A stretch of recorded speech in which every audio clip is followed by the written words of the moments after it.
So KGF opportunity అంటే నాకు తెలిసి ఇప్పుడు ఇప్పటివరకు నువ్వు చేసిన సినిమాలో ఒక పాన్ ఇండియా సినిమా అని చెప్పుకుంటే కేజీఎఫ్ సినిమా, కేజీఎఫ్ 1, 2. సో దాంట్లో నీ నీ పార్ట్ ఉంటుంది, అంటే కేజీఎఫ్ సినిమాలో నీ పార్ట్ అదంతా ఎప్పుడైనా చూసుకుంటుంటావు? కేజీఎఫ్ సినిమాలు చూసినప్పుడు మళ్ళీ నీ సీన్స్ కానీ అవి పెట్టుకొని చూస్తుంటావు? చూస్తూ ఉంటా. కొంచెం ఏమనిపిస్తుంది? బాగా అనిపిస్తుంది. షూట్ జరిగినప్పుడు కూడా బాగా అనిపించింది. నాకు కొంచెం షై నా సినిమాలు కానీ నా ఇంటర్వ్యూస్ కానీ చూసుకోవాలి. ఎందుకని అంటే థియేటర్లో చూసేసుకుంటా, మళ్ళీ దాన్ని ఇలాగా రిపీట్గా చూస్తే నాకు కొంచెం షై ఫీల్ అవుతా. ఓకే. బట్ ఎక్స్పీరియన్స్ ఎలా ఎంత ఇది ఉందో అది చూసినప్పుడు కూడా షార్ట్ వెనకమాల ఏం జరిగిందో, ఎలా మాట్లాడుకున్నాము, ప్రతిదీ రిమెంబర్ అవుతా ఉంటుంది. అలాగే గుర్తొస్తూ ఉంటాయి అప్పుడు జరిగిన సీన్స్. గుర్తున్నాయి ఏమన్నా కేజీఎఫ్లో డైలాగ్ ఏమన్నా నీకు గుర్తుంది ఒకటి? నీకు తెలుసా మేమంతా రాకీ రాకీ రాకీ రాకీ అని ఎందుకంటాము, ఇప్పుడు చూడు, హే రాకీ వచ్చాడు, Rocky Rocky Rocky Rocky Rocky. ఇప్పుడు చెప్పనా వీళ్ళంతా ఎందుకు దండం పెడుతున్నారు? సూపర్. అండ్ మంచి రోల్ అది కేజీఎఫ్. నాకు తెలిసి నీకు ప్రశాంత్ నీల్ గారు, అంటే ఆ సినిమా అంతా ప్రశాంత్ నీల్ గారు కానీ యష్ గారు కానీ వీళ్ళందరితో అంటే నీకు ఇంటరాక్షన్ ఎలా ఉండేది అప్పట్లో? అంటే నేను నిన్ను అప్పుడు ఇంటర్వ్యూ చేయలేదు కాబట్టి ఇప్పుడు అడిగి తెలుసుకుందాం అని అనుకుంటున్నా.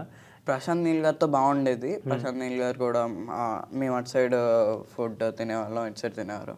ఇలాగ వచ్చేసరికి బాను అందరూ నన్ను బాను అని పిలిచేవాళ్ళు. ఓకే. పిల్లల్ని కొంతమందిని టమాటో అని పిలిచేవాళ్ళు, లేకపోతే ముద్దు పేరుతో ఇలా పిలిచేవాళ్ళు. నన్ను మాత్రం బాను అని పిలిచేవాళ్ళు. ఓకే. బాను ఎలా ఉన్నావు, ఏం చేస్తున్నావు, తిన్నావా ఏంటి, ఇలాగ ఫన్నీగా అడిగేవారు. బాగా ఫన్నీగా ఉండేవారు. ఇట్లాగా చేయకపోతే మిమ్మల్ని షూట్ చేస్తాను అని చెప్పి వాటర్ స్ప్రేతో కొట్టేవాళ్ళు. ప్రశాంత్ నీల్ గారు వాటర్ స్ప్రే ఉంటుంది కదా, వాటర్ స్ప్రేతో చేసేవాళ్ళు. ఇలా ఫన్నీగా చేసేవాళ్ళు. ఎలా ఉండేవారు? యష్ గారు కూడా బాగుండేవారు. వి యూస్ టు ప్లే అనమాట, క్రికెట్ ఆడేవాళ్ళం.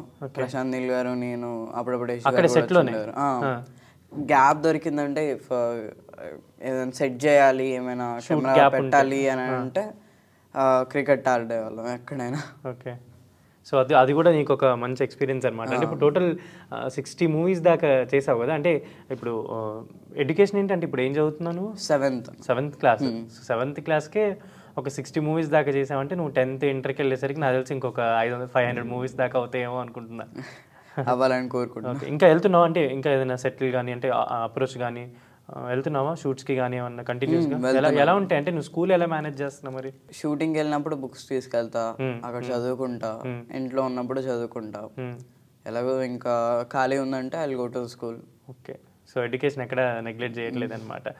సో ఓవరాల్గా ఇప్పుడు ఒక 60 ఫిల్మ్స్ అయినాయి నీవి, 7th క్లాస్ చేస్తున్నావు. ఏంటంటే నీ ఎయిమ్ ఏంటి ఇండస్ట్రీలో? అంటే ఏమవుదామని, అంటే ఇలా చైల్డ్ ఆర్టిస్ట్ వచ్చినన్ని చేసుకుంటూ తర్వాత ఫర్దర్గా హీరో అవుదామనా, లేదంటే ఇంకేమైనా చేద్దామన్నా?